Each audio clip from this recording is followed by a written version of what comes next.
no problem, no problem. All right, the reason that I ask you about your strengths and weaknesses is because you have to know your game. You have to know yourself, you have to know your style. If you don't know your game, it's very difficult to develop point-winning strategies. It's very difficult to develop tactics, how to beat the opponent if you don't even know yourself. So that's the reason I wanted to talk about that. This session, we're going to be talking a lot about serve and serve return. We're also going to be talking about match play, how to form tactics against different opponents, how to process the information, how to think. So we're going to start with about a 5-minute lecture real quick, just on serving. The first point, I'm going to give you guys your notes when we're done. The first point, there's 9 points here, is use the serves that best set up your game. Right. So if you're an offensive looper, what might be a good serve that would set up your game? Short chop. Okay, so maybe some short chop serves, maybe that would allow you to loop first. What if you're a blocker and you like to play fast rallies? What type of serve would probably best set up your game? Top speed serve. Maybe some deep, fast serves to get your game going, okay? Right. So a lot of people have serves that don't match their game. You need to have a serve that goes with your game. Even if your serve is good, if it forces you to play in an awkward way, that's bad. So one of my students, he has a very good loop against the flip. So what type of serve do you think he serves, baiting his opponent to flip? Short what? Short. Underspeed. No spin or If you serve short underspin, they can push short. What do you think he serves? What do you top think? spin. Short top spin. Good, Roger. Okay. Short top spin. Because what do people usually do against short top spin serves? Flip, and that's what he wants, you know? So that serve goes together with his game.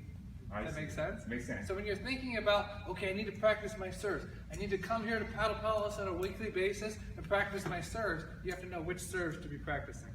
The second is train them in a tournament environment. When you're playing a tournament, are you sometimes sweaty? Okay, are you sometimes tired? Sometimes nervous? Yes. When I see people practicing serves here, they whip out a bucket of balls and they're just fresh and they're just serving. Sometimes you have to be fatigued when you serve. So I'll sometimes have my students run sprints or do push-ups or whatever till they're dripping sweat, so tired they can hardly hold the racket, and then I have them serve. Wow. The third thing, and I'm going to actually ask a quick survey on this one before I give my answer. How many serves is appropriate to miss in a match? What do you think? Let's take a quick survey. How many serves do you think is appropriate? How many serves would be allowable in a match? What do you think? To miss your own serve. What do you think? I would say 10% of miss. 10%? Okay, what do you think? 50%. 50%? That'd be a lot of serves to miss. In my game, it's like a 20%. Or what do you think? Well, you didn't say how long a match, but A match, let's say 4 games. In 4 games, how many serves do you think you'd be allowed to miss? 4 serves, 10 serves, 0, 1? What do you think? our level 2. 1 or 2. What do you think? I would say maybe 1 or 2. Those are Per 3 points game, you're per giving away. game. I would say 0. Maybe 1 or 2. 0 to 1. Okay, 0 is definitely the wrong answer. 0. I've had students coming to me actually bragging, I played 20 matches in the last tournament and I didn't miss a single serve. I said, that's bad because you're not pushing the limit for how low, how fast, how spinny you can serve. If you tell me that you served 800 serves in the last tournament and you didn't miss a single serve, you're not really pushing the limit, okay? So if you miss 1 or 2 serves a match, that's okay. If you're missing 10 serves a match, you're just giving away the match just because you're faulting yourself on your own serve. Does that make sense? Makes sense. So if you're really pushing the limit, you are going to miss some serves, and that's okay. All right, the fourth point is use your best serves early. Now everybody argues with me on this one. Everybody wants to save that secret serve till 9-9 in the 5th, and I'm like, you know, if it's that good, maybe you could store up and get points early as opposed to just saving it for the last serve, okay? I have some serves that are good, and I can count on those to give me 8, 10, 12 points during the course of the match as opposed to that one magical point. What would I rather do? Would I rather be up 2-0 on games and 5-0 and then suddenly my serve stops working, or to be 2-2, 9-9 and pull out a serve that might possibly could maybe work? So the idea is if you have a good serve, use it. Okay, this is true for tactics as well. I recently had one of my students play against the guy, he had a terrible backhand. my student started off the first game playing everything to the backhand. My student was up 6-1. And then suddenly, for no apparent reason, my student started playing to the forehand and lost 11-8. After the match, I'm like, come on, what's going on? Why did you suddenly play to the forehand? He's like, shh. He's like, I didn't want him to know that I knew his weakness. No, like seriously, like how pathetic is that? Would you rather lose having this secret weakness that I know his weakness, but you lose? Or would you rather pick on his weakness and win? See, the most devastating thing in table tennis is when your opponent knows that you know his weakness and you're going to keep picking on it until he does something else. Okay. So, Got it. going back to illustration, my student played to the backhand, my student was up 6-1. Right. If my student, we're speaking hypotheticals here, if my student had continued playing to the backhand, You won. would my student have won? The match. Maybe. Maybe. We don't know. It's hypothetical, but I think he would have won. What could that guy have done to adjust? Switch and take it with his forehand. He could have stepped around, pivoted on the backhand side, taken on his forehand. But until he proved that he was going to do that, you play to the weakness until he changes. Make him uncomfortable. See what I mean? It happens all the time. I love going to tournaments and sitting on the sidelines, watching players come back and talk to their coach. The player will win the first game 11-2, and he'll be like, okay, coach, I got to change my tactics. And the coach is like, why? The player's like, well, because this guy's going to change his tactics. Oh. Well, if he does, that's fine. But tactically speaking, you keep playing to the weak point and change when it's necessary. If he doesn't adjust, you're going to win the match easily. Makes sense. All right, point number 5 is vary the quality of the spin. I know a lot of people have one backspin serve here, one topspin serve. It's not always about changing the spin, it's also changing the amount of spin. Point number 6, remember to attack. My serve is typically pretty good, but from day to day, people miss different amounts of my serve. The time that they miss my serve the most is when my attack is good. Thomas, why is it that they miss my serve most when my attack is good that day? They're nervous. Because they're nervous of what? You're gonna attack. Yeah, okay. So let's just say I serve and they give me an easy ball and I don't make a strong attack, they don't feel anything. But if I serve and they return it and I really tear into them hard on that first ball, they're like, whoa, I don't want to see that again, right? So the next time they receive, instead of receiving normal, they try to receive lower, deeper, faster, wider, something else. Right. And then as soon as they try to keep it away from me, then they start making mistakes. Right. So this is what you have to know. It's not just about the serve, it's also what comes after the serve as well. Does that make sense? Okay, point number 7. Be willing to sacrifice a couple points. That's hard. All right. So if you're playing against the looper, I asked this question earlier. If you're playing against the looper, you would mainly serve short, right? What percentage of the time would you serve long, even if you knew that he was just going to swing hard and probably cream the ball?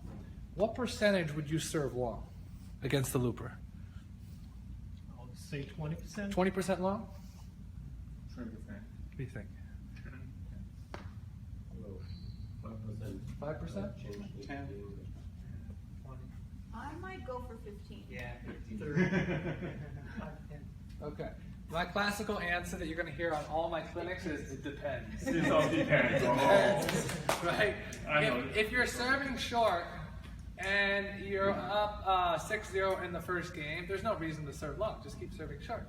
But now all of a sudden you're serving short and the guy's neutralizing it, or he's really flipping your serve well. Okay, you need to change a pace. So then you serve long. Maybe he steps around and just creams the forehand hard, but now he's waiting for the long ball. Now all of a sudden your short serve is more effective. So it's called a sacrifice point. That you sacrificed one point, but then it put doubt in his mind about if you're going to serve short or long, and then it caused him to miss your short serve. So that sacrifice point of doing that actually helps. But you have to know when to sacrifice and when not to. If you're on a winning streak, there's no reason to try something different. Okay?